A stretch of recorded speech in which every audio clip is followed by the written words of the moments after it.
Next, we have Beautiful Existence sharing their paper called From Mediumship to Manuscript, the Transformative Artistry of Omnidimensional Authors.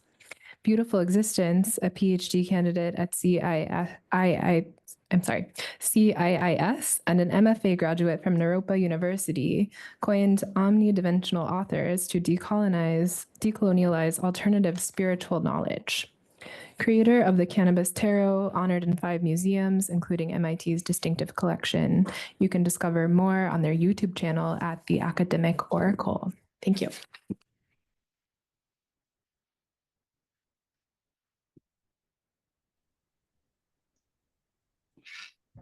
Thank you very much, everyone, for being here in all different forms. One of my chosen heteronyms at this time is Beautiful Existence, and I am going to start my screen share.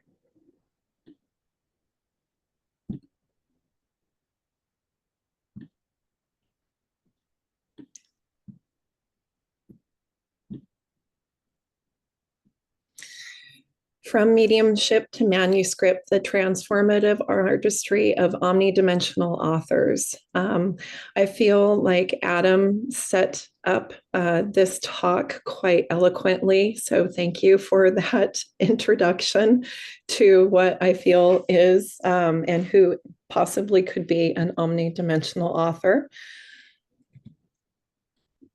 So this presentation includes omnidimensional authors, and it's a distinct new literary genre that I've defined through the axiom of using alternative abilities, which includes areas of mediumship, divinations, the clairs, mancies, astrologies, and they use these to translate ineffable experiences into literary forms.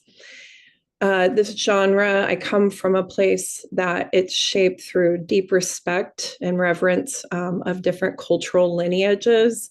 Many histories and worldviews and lived experiences have long practiced and defined these alternative abilities.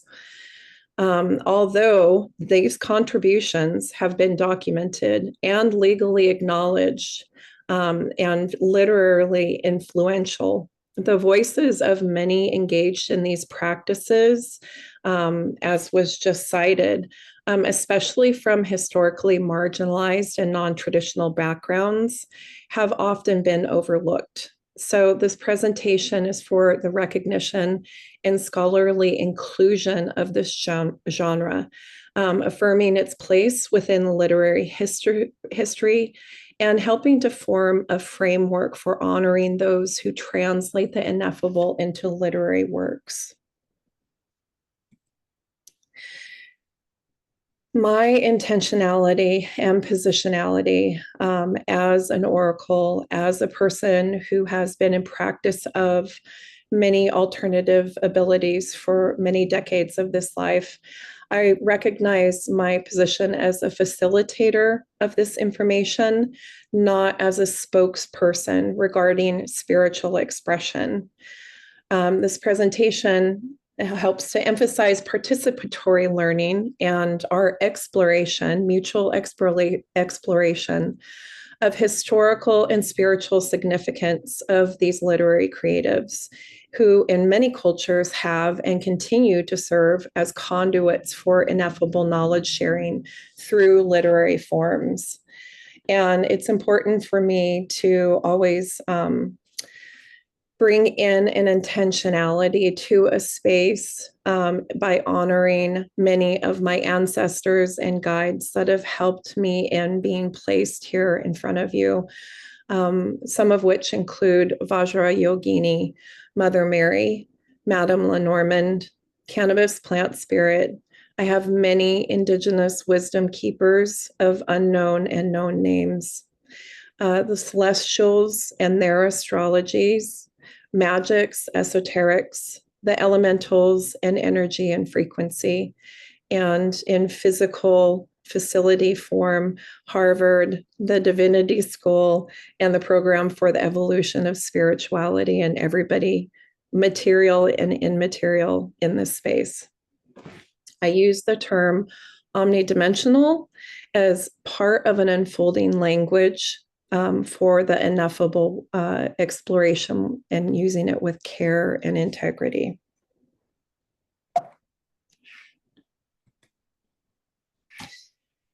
For somebody who is lived and practiced within the magics, spellings and language holds an incredible importance.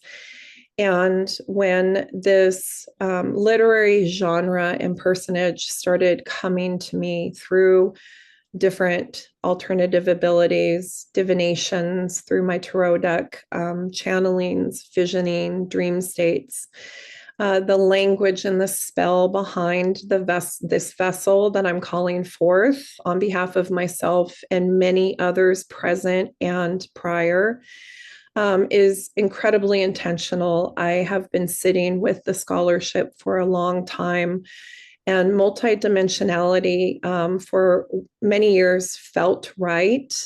But when you get into the etymology of language, at least from an English-based perspective, a modern English-based perspective, multi is not the forbearance of the dimensionality that I experience and that I have been awakening into for many decades, nor do I feel it encompasses all of the different alternative abilities that omnidimensional authors are expressing, whether it's from external definitions and translations, or whether it's from their internal self-observations and definitions.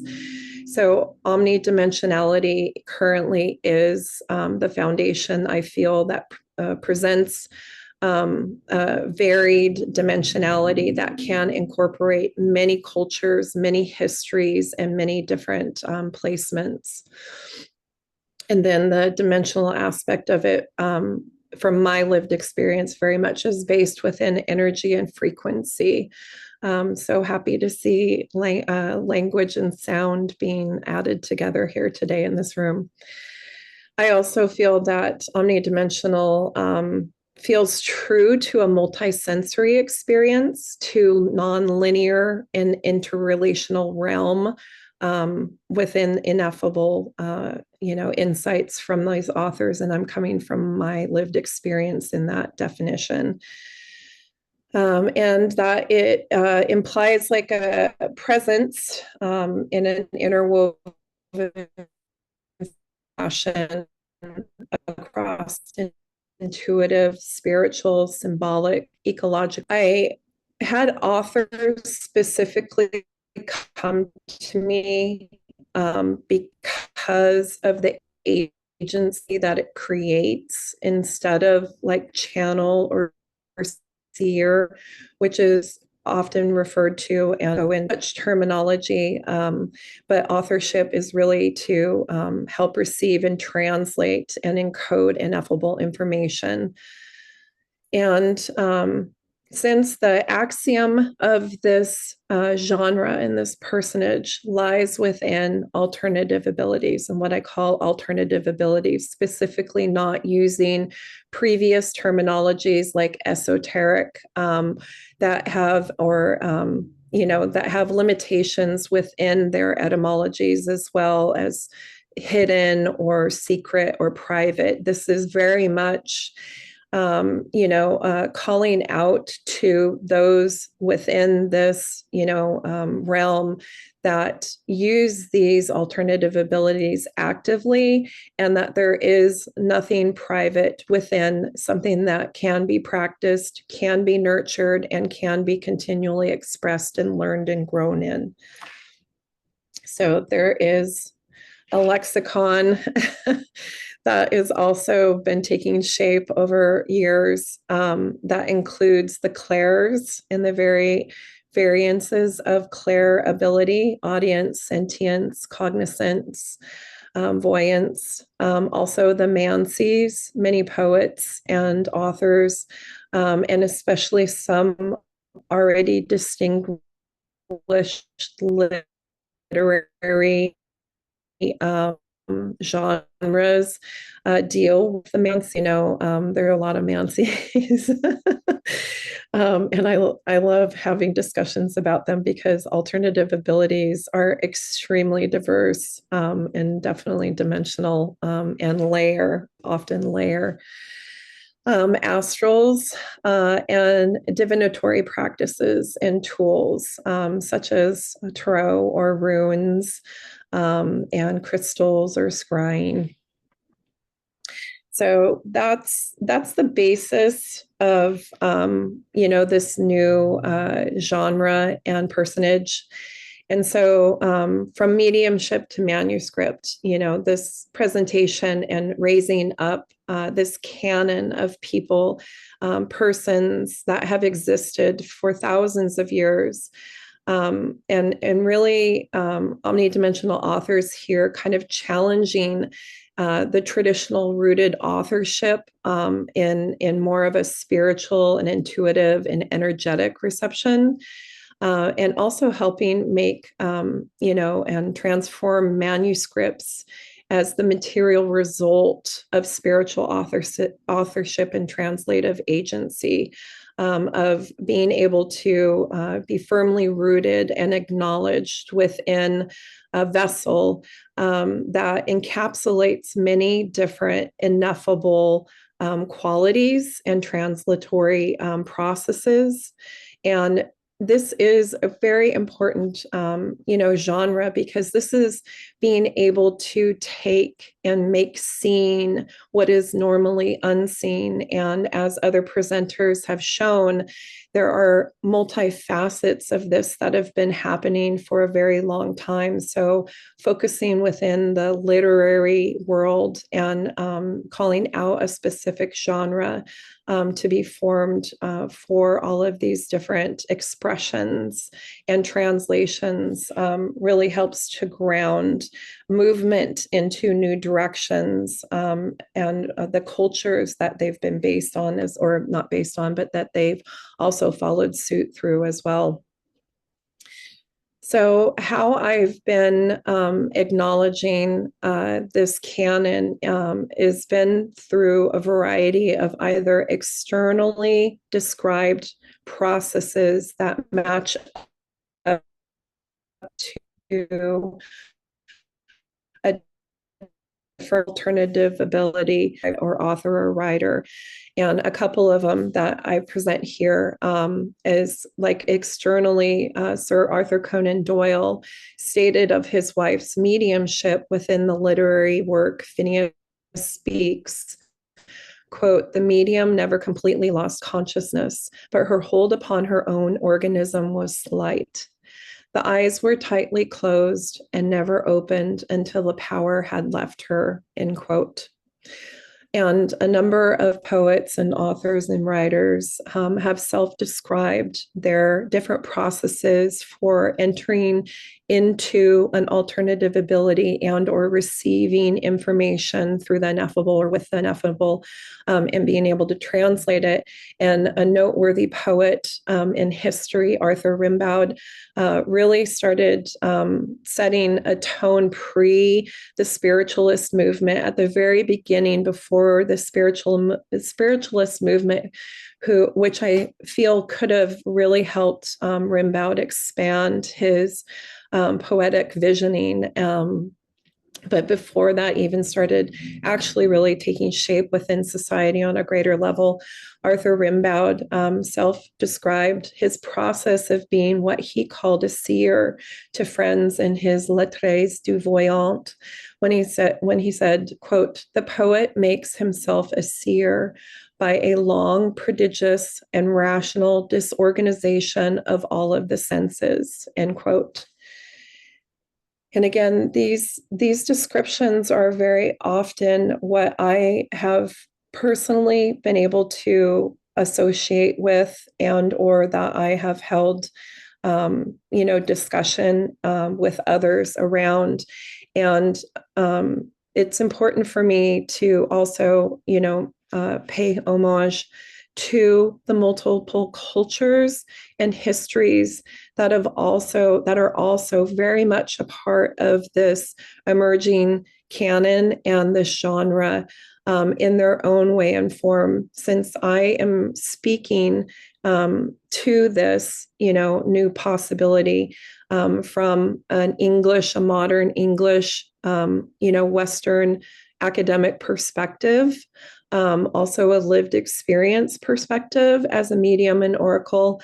But I have had many and have many guides and teachers, and this has been a continual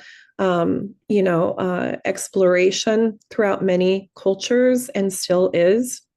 And so I recognize that there are many processes and languages and ways to be able to look at and possibly compare, and not claiming origins, from my positionality at all, but wanting to lift this constellation between cultures and histories of these personages, and their expressions in literary forms and their processes.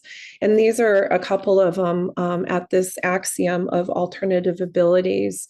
Clairvoyance, or what we call or would consider or define clairvoyance, also has understanding within shamanic visioning, and has been held and is held across multiple cultures. Mongolian, Native American cultures, indigenous cultures, throughout many, many histories. Divination is also a really prominent one that I have found within poets and authors. In fact, there is a specific form of literary foundation that is already recognized called divinary poetics. And this, also looks like taromancy, or runes or Ifa, and has multiple cultural, lineages through African and Norse, heritages. And another really, really prominent area of alternative abilities that has come out within the literature and the omnidimensional authors that I've been looking into and being told about, or approached with, is dream work. Dream work is very large presence within alternative abilities, and the receiving and the translating into a literary form. And some of them that have been, expressed before, and can be considered or called bardo states, or Toltec dream. And many of them I found through ancient Egyptian and indigenous Australian, Tibetan Buddhism, Mesoamerica cultures and histories. So I bring this up. One of the reasons that this canon started speaking to me, not only because my voice and my works did not seem to find a place within the current literature landscape, and that the language around them, such as occult and esoteric, like I said earlier, did not feel true to the current form, because the spellings behind them really reference things that are private and hidden, but the ineffable, in my practice and my lived experience, and through the definitions of many other artists and writers and poets, it's a living, breathing interwovenness that continues on, whether it's recognized within self or outside of self, and however it is contextualized and expressed through art or through literature. It is a consistent to be able to practice and access and learn from, if the being so chooses. But one of the histories that I started realizing by looking for other omnidimensional authors was that a lot of them have been hidden in plain sight. But they have not been historically acknowledged or recognized for their alternative abilities and their ability to translate from the ineffable. And a couple of the first examples that I received were both the wives of W.B. Yeats and Sir Arthur Conan Doyle. Both led their work as omnidimensional authors led to substantial pieces of literature within history, both The Vision and Phineas Speaks. And unfortunately, at the time and the era that they came out, and also just, cultural, unknown social or individual, approaches to their authorship or how it came about. There's very interesting stories with both of these as to why they actually are not cited in these pieces. They're referenced by their husbands, who also helped with the translation and the editing and the publishing of the actual works. But these are just two examples of many persons, especially people at that time point that they were, using their alternative abilities to receive and translate information, were marginalized persons for one reason or another. And again, that does, we're working towards a shift in that, socially, individually. And so that's another reason why I'm calling forward for new language around this genre. But they're there. They're written into the footnotes and the intros, but their work is not actually academically or, literarily cited, their names, which was interesting to me to find, because there has been a law on the books for almost 100 years, Cummings versus Bond, that states that mediums have the copyright over their channeled content.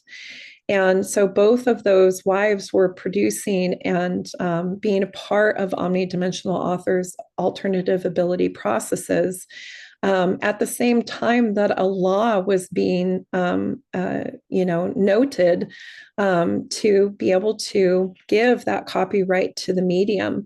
And again, at that time, it was through a case that was brought together from Geraldine Cummings, who was at the time channeling a 1900-year-old spirit called Cleophas. And because the person, an architect, Blight Bond, who was transcribing and typing her translations, the courts ruled in the favor of the medium. So there has been legal precedence for this for almost a century. And on top of that, literature has already had branches of this, pointing towards an overall, genre that is hiding underneath the surface within a lot of this. And you can find it within divinatory poetics. There are like C.A. Conrad's work, a esteemed alum from one of my alma maters. And there's prominent pieces and authors like James Merrill who have used divination to create their, key works. There's also visionary literature like Hildegard of Bingen. So, this is setting a new precedence, but it's been there in many ways for a long time with many people and even legally. I feel that this matters to call out a new literary genre because it's not only restoring visibility to authors that have been excluded from the canon or are currently excluded within, aspects of the literary world, and especially because of any social or cultural appropriations in the past or currently. And it also gives agency and affirms our spiritual and intuitive labor as legitimate modes of authorship. The dimensionality aspect of it, I really feel can help expand scholarship, literary scholarship in new ways. And these manuscripts, these works are bringing a variance of memory and reverence, and also restoration to the world and to the literary community.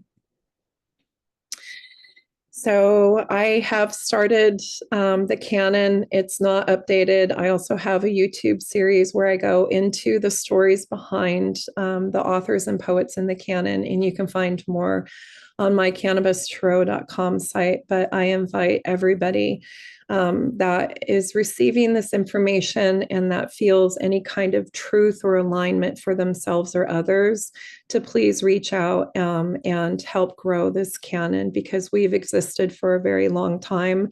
And part of my work in this world is to raise up the voices that have not been known, as we have already been hearing in this discussion today. So thank you. Thank you so much. That was wonderful. I think it's such a generous thing to